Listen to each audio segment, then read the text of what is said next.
आज लॉ से जुड़े एक विषय पर एक संक्षिप्त चर्चा करते हैं।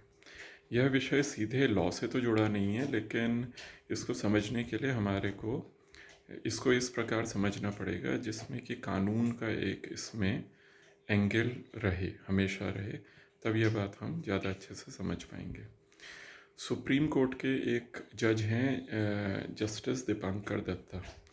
दीपांकर दत्ता ने राहुल गांधी के एक 2022 के एक बयान पर या एक रिमार्क पर उन्होंने राहुल गांधी से पूछा कि उन्हें यह कैसे पता है कि जो वह कह रहे हैं वह उस बात की किस तरीके से पुष्टि कर सकते। तो आइए आपको उस विषय के बारे में जल्दी से बता दें। 2022 में भारत जोड़ो यात्रा के दौरान leader of opposition Rahul Gandhi ने यह कहा कि चाइना द्वारा, पीपल्स रिपब्लिक ऑफ चाइना जिसको हम कहते हैं, उसकी आर्मी द्वारा भारत का बहुत बड़े क्षेत्रफल पर कब्जा कर लिया गया है। जब यह बयान सुप्रीम कोर्ट पहुंचा तो सुप्रीम कोर्ट के जस्टिस दीपांकर दत्ता ने राहुल गांधी से पूछा कि उनको कैसे पता है कि चाइना ने या चाइनीज़ आर्मी ने भारत की ज़मीन पर कब्जा किया। उन्होंने साथ ही यह पूछा कि आपके सोर्सेस क्या आप इसको पक्का कह सकते हैं। और साथ ही उन्होंने ये कहा कि उनको लगता है, जस्टिस जो हैं उनको लगता है कि कोई भी देशभक्त ऐसा सवाल नहीं पूछेगा। तो आइए इसी पर एक चर्चा कर लेते हैं संक्षिप्त सी। देखिए, जो भारत का एक साधारण नागरिक भी है, जो बिल्कुल साधारण नागरिक है, जिसके पास कोई शक्ति नहीं है, जो कि बिल्कुल जिसके पास कोई प्रिविलेज नहीं है, ठीक है, कोई एंटाइटलमेंट नहीं है, उसका भी ये माना जाता है कि अगर वह कोई बात केवल अटकल के आधार पर भी कह देता है, जैसे यदि उसे लगता है कि कोई अपराध हो रहा है या उसे लगता है कि कोई ऐसी चीज़ हो रही है जिसका संज्ञान कोर्ट ऑफ लॉ ने लेना चाहिए, तो अगर वह बात बोलता भी है और कई बार उसमें फॉर्मेट की भी कोई वो नहीं है, अगर वो किसी भी फॉर्मेट में कोर्ट तक पहुंचा देता है तो कोर्ट उस बात का संज्ञान लेता है। उसके बाद इन्वेस्टिगेशन होती है और सारी प्रक्रिया होती है। तो एक साधारण व्यक्ति के संज्ञान को भी जब कोर्ट इतने गंभीरता से लेता है तो आप ये सोचिए कि जब कोई लीडर ऑफ अपोजिशन है, राहुल गांधी भारत में लीडर ऑफ अपोजिशन हैं, एक तरफ सरकार है, उसके सामने राहुल गांधी खड़े हैं, तो जस्टिस का यह पूछना कितना सही है कि आपको यह कैसे पता। इसके अतिरिक्त आप ये भी देखिए कि जितना भी विसल ब्लोवर, जितना भी कानून है, मतलब जितना भी ऐसा कानून है जो कि किसी आदमी के कहने पर उसको प्रोटेक्शन देता है, अगर कोई आदमी किसी बात को उजागर करता है तो कानून तो उसको प्रोटेक्शन देता है।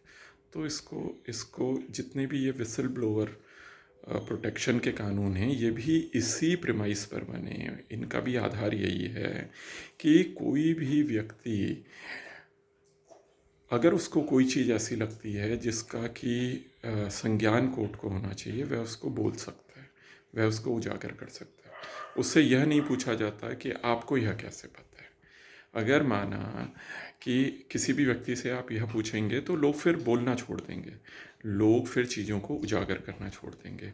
और हम ये भी देखेंगे कि फिर सरकारों के पास क्या इतना तंत्र है कि वह हर चीज़ की खबर अपने आप ही वे पता कर लें। इसके अतिरिक्त ये है कि ऐसा माना जाता है कि जो सरकारें होती हैं, जो स्टेट होता है और जो कोर्ट होते हैं, उनके पास हमेशा ज़्यादा संसाधन होते हैं। अगर कोई व्यक्ति किसी चीज़ को उजागर करता है तो उसका अच्छे से उसका पता लगाने का कार्य सरकारें ज़्यादा अच्छे से कर सकती हैं, क्योंकि उनके पास संसाधन ज़्यादा होते हैं। तो इसलिए सुप्रीम कोर्ट के एक जस्टिस का यह कहना, यह पूछना कि राहुल गांधी को यह कैसे पता है कि चाइनीज़ आर्मी ने भारत की भूमि पर कब्जा किया है, यह बहुत अजीब बात है। ये बात ऐसी है कि जिसको कि हर व्यक्ति ने थोड़ा सोचना चाहिए। क्योंकि अगर भाई राहुल गांधी कोई सामान्य व्यक्ति तो है नहीं, वो लीडर ऑफ अपोजिशन है।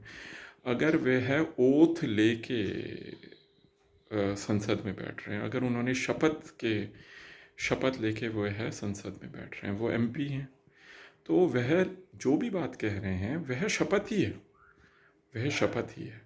और अगर वह किसी बात को उजागर कर रहे हैं तो सरकार का काम है उसको देखने का। अगर उनकी बात गलत है तो पार्लियामेंट में बोलें ना, जो सरकार हैं, उनके जो मिनिस्टर हैं, जो प्रधानमंत्री हैं, वो सरकार में बोलें कि नहीं, राहुल गांधी जी की ये बात गलत है और वे हमारे सम्मानित साथी हैं, लेकिन हम उनको बताएं कि ऐसा कुछ नहीं हो रहा है। तो ये सारी चीज़ों को भी हमने समझना चाहिए। और जो राहुल गांधी ने ये बात कही है, ये केवल उन्होंने नहीं कही, बीजेपी के एक नेता सुब्रमण्यम स्वामी हैं, उन्होंने तो यहाँ तक दावा किया है कि पिछले 10 सालों में चाइना ने भारत की करीब 4000 स्क्वायर किलोमीटर की टेरिटरी पर कब्जा कर लिया। तो ये हमको ये सोचना पड़ेगा कि लीडर ऑफ अपोजिशन से अगर कोर्ट यह पूछता है कि आपको यह कैसे पता है, तो ये थोड़ी प्रॉब्लमेटिक बात है। और इसको हमने एक अलग तरीके से भी सोचना चाहिए कि अगर लीडर ऑफ अपोजिशन की बात को कोर्ट सीरियसनेस से नहीं देख सकता, तो फिर एक सामान्य व्यक्ति अगर कभी किसी परीक्षा में घोटाले की बात को उजागर करेगा, या वह पुलिस के किसी भ्रष्टाचार को उजागर करेगा, या वह ब्यूरोक्रेट या किसी नेता की किसी सरकार की किसी भ्रष्टाचार को उजागर किया तो वहाँ भी कोर्ट उससे पूछ सकता है कि भाई आपको कैसे पता है, आप इतने दावे से कैसे करते हैं। देखिए, पता करने का काम, इन्वेस्टिगेशन का काम तंत्र का है, वह व्यक्ति का नहीं है। तो हम इसको इस तरीके से समझें तो ज़्यादा बेहतर होगा। तो यह मुद्दा थोड़ा कानून से जुड़ा था, तो आपके साथ इसकी संक्षिप्त चर्चा करी। आप इस पर अपने विचार रख सकते हैं, और आपसे अनुरोध है कि हम इसमें इस चैनल में आपके सरोकार के मुद्दे और कानून से जुड़े मुद्दों पर बारीकी से चर्चा करने का प्रयास करेंगे। आप इस चैनल को लाइक करें, सब्सक्राइब करें। धन्यवाद।